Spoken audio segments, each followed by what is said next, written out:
की कहानियां तो आप हर रोज सुनते हैं, लेकिन आज जो कहानी मैं आप सबको सुनाने वाला हूं, उसे सुनकर आप चौंकेंगे जरूर। यह मामला है आंध्र प्रदेश का। तारीख है 17 और 18 मई की। 17 और 18 मई यानी 17th एंड 18th मई 2023 की दरमियानी रात को आंध्र प्रदेश के प्रकाशम जिले के जिल्लेलापादू क्रॉस रोड पर एक महिला की लाश मिलती है। जब इस लाश पर लोगों की नजर जाती है तो लोग ऑब्वियसली आउट ऑफ क्यूरियोसिटी और आउट ऑफ बेचैनी मैं कहूंगा, वो लाश के पास जाते हैं और वो रियलाइज करते हैं कि महिला की मौत किसी सड़क हादसे में हुई है, किसी वाहन ने उसे कुचला है, और फिर फौरन वो पुलिस को इन्फॉर्म करते हैं। पुलिस मौके पर पहुंचती है। जिस जगह पर जिल्लेलापादू क्रॉस रोड पर यह लाश मिली थी वो इलाका वेलीगंदला मंडल की हद में आता है, मतलब वेलीगंदला कमिश्नरेट की हद में पड़ने वाली वो जगह है जहां पर यह डेड बॉडी मिली थी। पुलिस की टीम वहां पहुंचती है और पुलिस की टीम आकर उस महिला की लाश को बरामद करती है। लाश को देखकर यह लगता है कि वो वाकई किसी सड़क हादसे का शिकार हुई है, क्योंकि जिस तरह से चोट के निशान थे उसके शरीर पर और जिस तरह से कपड़े वगैरह फटे हुए थे, उसे देखकर लग रहा था कि शायद कोई गाड़ी इस महिला को कुचलकर निकल गई है। और महिला की उम्र जो है सरसरी तौर पर या ऊपरी तौर पर देखकर ऐसा लगता था कि शायद वो 30 से 40 के बीच में रही होगी। लेकिन इस महिला का एक्सीडेंट कैसे हुआ, कौन सी गाड़ी ने उसे हिट किया, जिस गाड़ी से उसका एक्सीडेंट हुआ वो गाड़ी कहाँ गई, क्या किसी ने एक्सीडेंट होते हुए देखा, ये तमाम सवाल पुलिस के जहन में थे और पुलिस को अब इस मामले की तफ्तीश करनी थी। यानी पुलिस को उस गाड़ी का पता लगाना था जिस गाड़ी के टक्कर से इस महिला की मौत हुई है।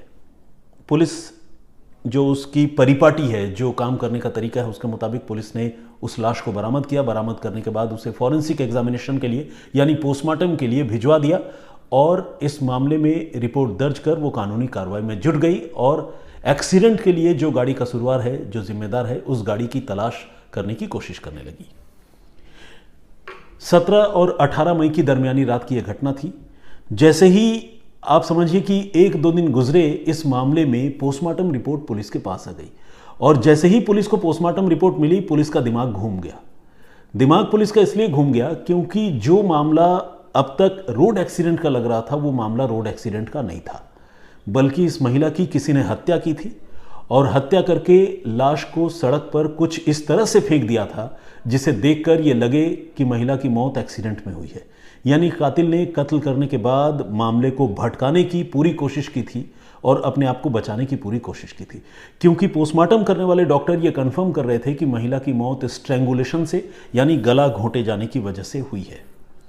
अब पुलिस के लिए ये एक्सीडेंट का मामला कत्ल के मामले में कन्वर्ट हो चुका था, बदल चुका था और अब पुलिस एक्सीडेंट के लिए जो गाड़ी जिम्मेदार है, जो गाड़ी का ओनर जिम्मेदार है, उसकी तलाश छोड़कर पुलिस इस महिला के कातिल की तलाश में लग गई।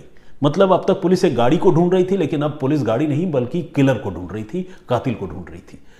उधर इस महिला की पहचान पता होने पर पुलिस ने इस महिला के पति से कांटेक्ट किया। महिला की पहचान जो है वो एम राधा के तौर पर हुई, जिसकी उम्र तकरीबन 35 साल थी और उसके पति का नाम है कोटा मोहन रेड्डी, जो एक सॉफ्टवेयर इंजीनियर हैं और हैदराबाद में कोटा मोहन रेड्डी काम करता है।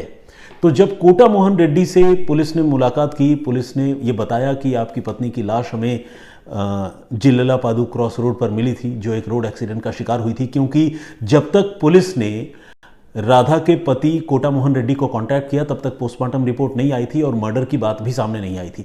ऐसे में पुलिस ने जब उसके पति को बताया कि तुम्हारे पत्नी की मौत हो गई है और वो सड़क हादसे का शिकार हुई है, तो कोटा मोहन रेड्डी जो है वो बहुत हैरान हुआ।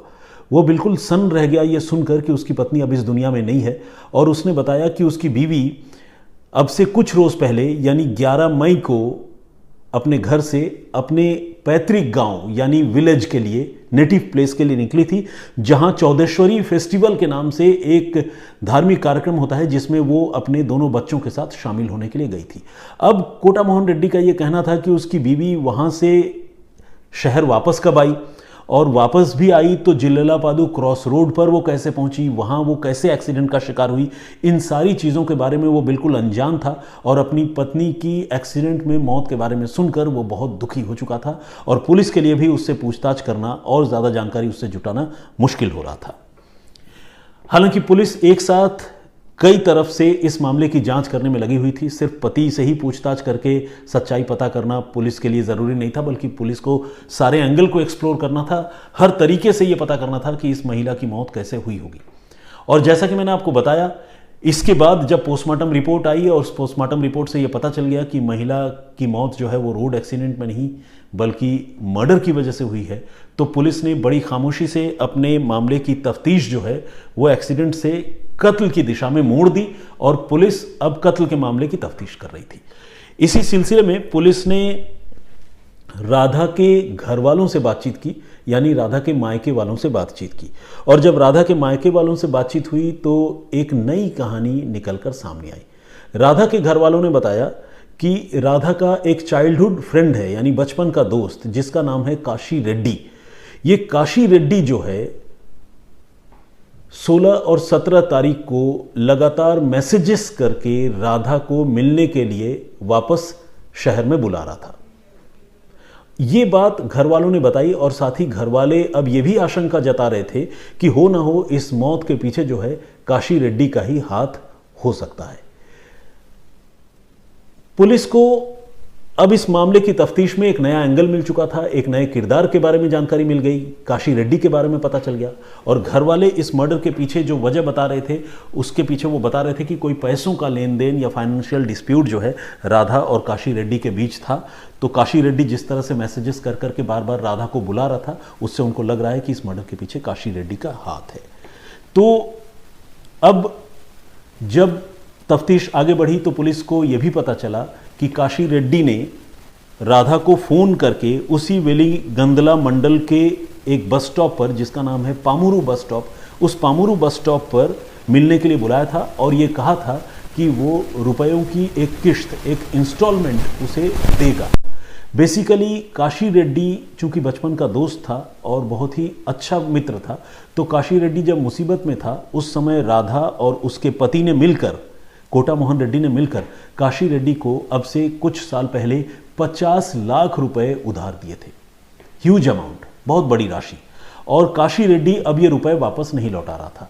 तो इस रुपए के वापस नहीं लौटाने की वजह से जाहिर है पति पत्नी दोनों परेशान थे और वो लगातार काशी रेड्डी से अपने मेहनत की कमाई जो है वो वापस मांगते रहते थे।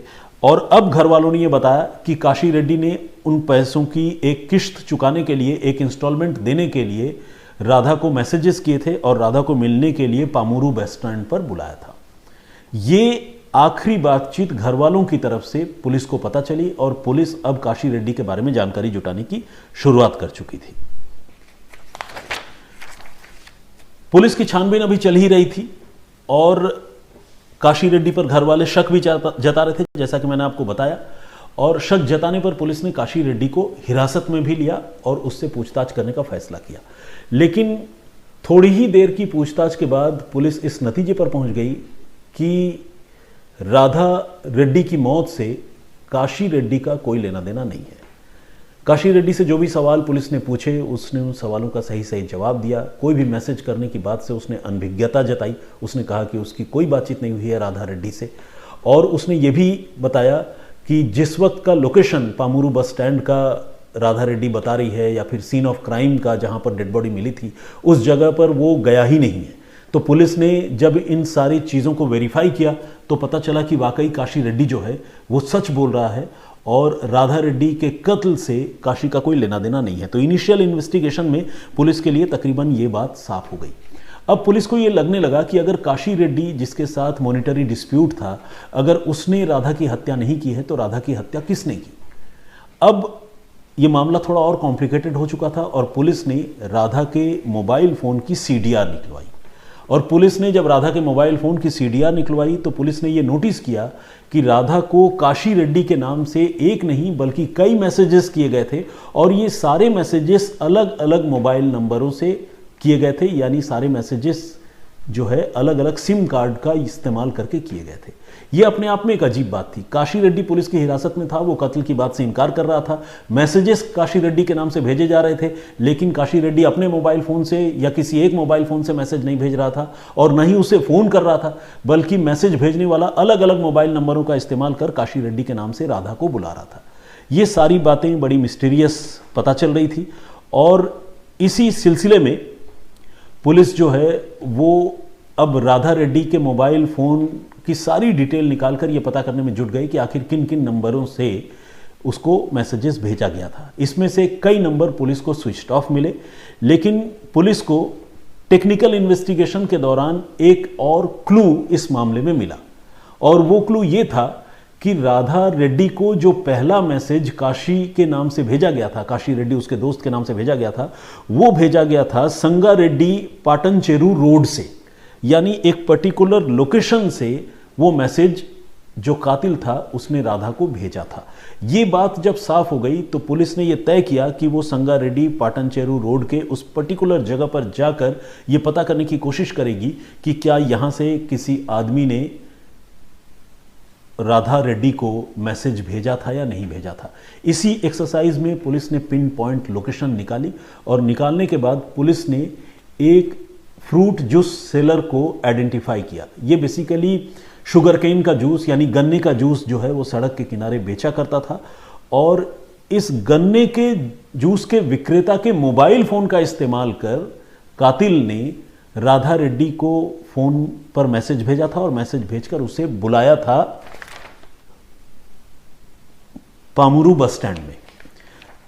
पुलिस ने अब गन्ने का जूस बेचने वाले उस आदमी की पहचान कर ली थी। पुलिस की टीम उस आदमी के पास पहुंची, गन्ना जूस विक्रेता के पास, और उससे पूछा कि 17 तारीख की दोपहर को या शाम को आखिर उसके दुकान के पास से या उसके मोबाइल फ़ोन से किसने मैसेज भेजा होगा, उसने क्या अपना मोबाइल फ़ोन किसी को दिया था। तो गन्ने के जूस के विक्रेता ने, दुकानदार ने पुलिस को एक अहम बात बताई। उसने ये बताया कि उस रोज़ दोपहर को एक आदमी उसकी दुकान पर आया था जिसने ये कहा कि उसका मोबाइल फ़ोन ख़राब हो गया है, वो किसी से बात करना चाहता है लेकिन बात नहीं कर पा रहा है, तो कुछ देर के लिए मुझे अपना मोबाइल फ़ोन दे दो। जब गन्ने के जूस के विक्रेता को ये बात एक ग्राहक ने कही, एक आदमी ने कही, तो उस दुकानदार ने अपना मोबाइल फ़ोन उस अजनबी आदमी को दे दिया। और इसके बाद गन्ने के जूस के दुकानदार का ये कहना था कि थोड़ी देर बाद उसने फ़ोन मुझे वापस दे दिया और मुझे इससे ज़्यादा और कुछ नहीं पता है। इधर पुलिस के इन्वेस्टिगेशन में ये बात पता चल गई कि गन्ने के जूस का विक्रेता जो है, जो दुकानदार है, उसके मोबाइल फ़ोन में एक सिम कार्ड डालकर उस मोबाइल फ़ोन से मैसेज राधा रेड्डी को भेजा गया था। लेकिन वो सिम कार्ड डालकर राधा रेड्डी को मैसेज भेजने वाला आदमी कौन था, ये बात गन्ने का जूस बेचने वाला आदमी नहीं बता पा रहा था, क्योंकि ऑब्वियसली उसके लिए वो आदमी अजनबी था, वो पहचान नहीं सकता था। तो पुलिस ने जब उससे उस आदमी के बारे में पूछा तो उसने वो कोई कंक्रीट जवाब नहीं दे पाया। लेकिन जब पुलिस ने काशी रेड्डी का हुलिया और काशी रेड्डी की तस्वीर दिखाकर गन्ने के जूस के विक्रेता से इसके बारे में सवाल जवाब किए, तो गन्ने के जूस का जो सेलर था, जो विक्रेता था, उसने ये कहा कि नहीं, वो ये आदमी नहीं था जिसने उससे मोबाइल फ़ोन मांगा हो या लिया हो, वो काशी रेड्डी नहीं था।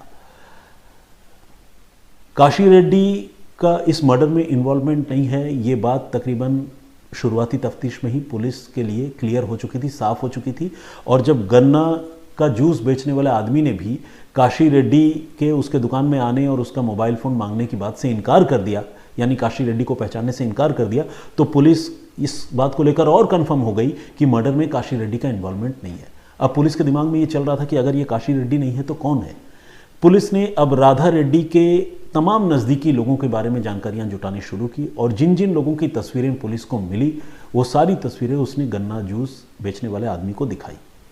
इन्हीं तस्वीरों में एक तस्वीर राधा रेड्डी के पति कोटा मोहन रेड्डी का भी था।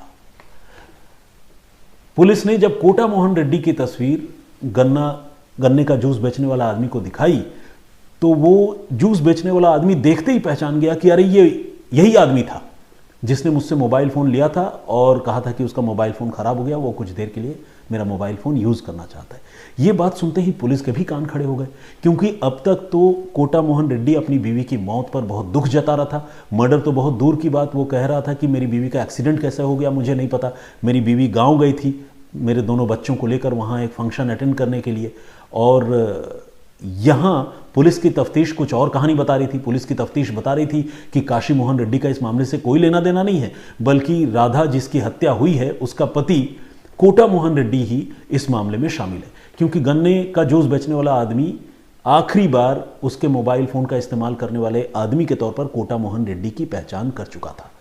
अब पुलिस ने राधा के पति कोटा मोहन रेड्डी को पकड़ा और बहुत सख्ती से उससे पूछताछ शुरू की। जब उससे पूछताछ शुरू की तो उसने आखिरकार पुलिस के इन्वेस्टिगेशन, पुलिस की पूछताछ और दबाव के आगे अपना जुर्म कबूल कर लिया और ये मान लिया कि उसी ने 16 और 17 मई की दरमियानी रात को अपनी बीवी राधा रेड्डी की, एम राधा रेड्डी की हत्या की थी। ये हत्या क्यों की और कैसे की, अब ये बड़ा सवाल था जो पुलिस जानना चाहती थी। तो पहले आपको बताता हूं कि कोटा मोहन रेड्डी ने राधा की हत्या कैसे की।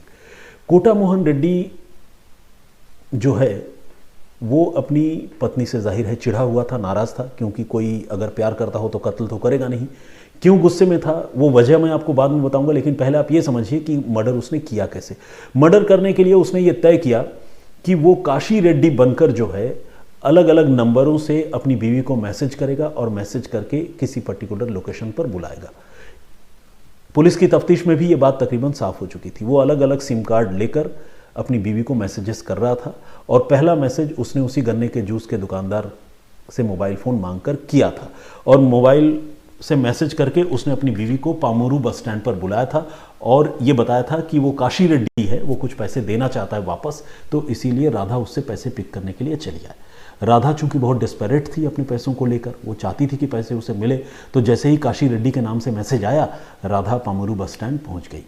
काशी रेड्डी को तो पता ही नहीं था कि ये सब हो रहा है उसके पीठ के पीछे, लेकिन इन सारी चीज़ों के पीछे राधा का पति कोटा था। तो जब कोटा मोहन रेड्डी ने देखा कि उसकी बीवी पामोरू बस स्टैंड पहुंच गई है, तो वो बस स्टैंड आ पहुंचा और उसने अपनी बीवी से पूछा कि अरे तुम यहाँ क्या कर रही हो, तुम्हें तो गांव में होना था बच्चों के साथ, तुमको तो वहाँ फंक्शन अटेंड करना था, लेकिन तुम यहाँ कैसे आ गई।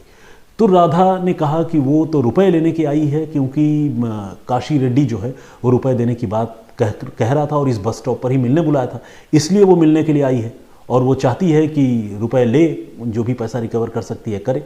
लेकिन अब यहाँ पति पत्नी एक दूसरे को मिल चुके थे, पति के दिमाग में साजिश चल रही थी और बीवी को इस बात का कोई दूर दूर तक अंदेशा नहीं था, कोई ख्याल नहीं था।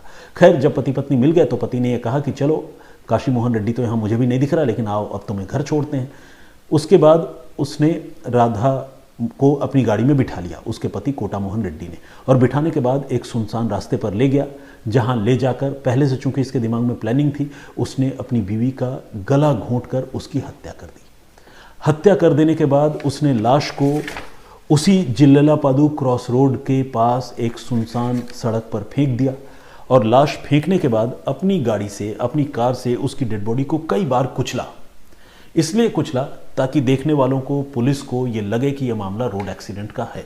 और जैसा कि आपको पता है 17 और 18 मई की दरमियानी रात को यह घटना हुई थी और उसके बाद जब डेड बॉडी पुलिस ने रिकवर की, पुलिस ने देखी, तो पुलिस को लगा कि यह मामला वाकई एक्सीडेंट का है। शुरू में पुलिस इसे एक्सीडेंट का ही मामला मानकर चल रही थी। तो इस तरह से कोटा मोहन रेड्डी ने बड़े ही शातिराना तरीके से अपनी बीवी की हत्या की साजिश रची और उस हत्या को काशी मोहन रेड्डी के नाम से वो अंजाम देना चाहता था। अब सवाल है कि इस पूरे मामले से काशी मोहन रेड्डी का आखिर इतना क्या लेना देना है, और दूसरा ये कि मर्डर की वजह क्या है। तो बेसिकली मर्डर की वजह ही काशी मोहन रेड्डी है। काशी मोहन रेड्डी राधा का बचपन का दोस्त था और राधा के कहने पर ही उसके पति कोटा मोहन रेड्डी ने और खुद राधा ने, इन दोनों ने मिलकर काशी मोहन रेड्डी को 50 लाख रुपए उधार दिए थे। ये 50 लाख रुपए काशी मोहन रेड्डी राधा को और उसके पति को वापस नहीं लौटा रहा था और पति पत्नी के बीच में इस 50 लाख रुपए को लेकर झगड़े शुरू हो गए थे।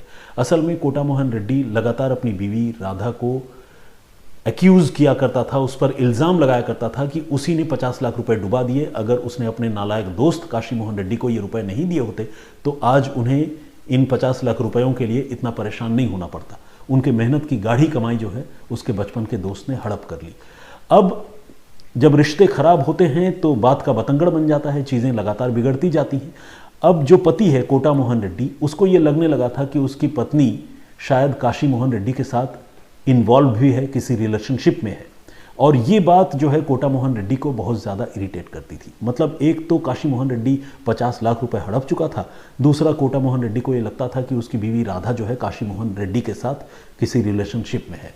तो ये दो वजहें थी कि वो अपनी बीवी से बहुत ज़्यादा चिढ़ता था और इसी चिढ़ के मारे, इसी जलन के मारे वो राधा की हत्या करना चाहता था। और इस हत्या के लिए उसने फुल प्रूफ प्लानिंग बहुत ठंडे दिमाग से रची थी। इसी प्लानिंग के तहत उसने अपनी बीवी को 11 मई को बच्चों के साथ गांव भी भेज दिया था और उसके बाद फेक आइडेंटिटी से, काशी मोहन रेड्डी की आइडेंटिटी से लगातार मैसेजेस करके उसने अपनी बीवी को एक ठिकाने पर बुलाया। और घर वालों को इसके बारे में कोई जानकारी नहीं थी। घर वालों को लग रहा था कि काशी मोहन रेड्डी ने ही बुलाया है और कोटा मोहन रेड्डी जो उसका पति है उसने आखिरकार अपनी बीवी को धोखे से बुलाकर एक तरह से उसको किडनैप कर लिया और किडनैप करने के बाद उसकी हत्या करके लाश फेंक दी। लेकिन पुलिस ने तफ्तीश की और एक एक करके सारी कड़ियां जोड़ते हुए पुलिस ने इस मामले का खुलासा भी कर दिया। तो ये थी पूरी कहानी, जिसमें इन्वेस्टिगेशन पुलिस का अनडाउटेडली बहुत बढ़िया रहा, जिसकी जितनी तारीफ की जाए वो कम है। और दूसरा ये कि किस तरह से उसके पति ने इतनी गहरी और शातिराना साजिश रची, लेकिन इतनी कोशिश करने के बावजूद उसका पति जो है आखिरकार पकड़ा ही गया, गिरफ्तार कर लिया गया।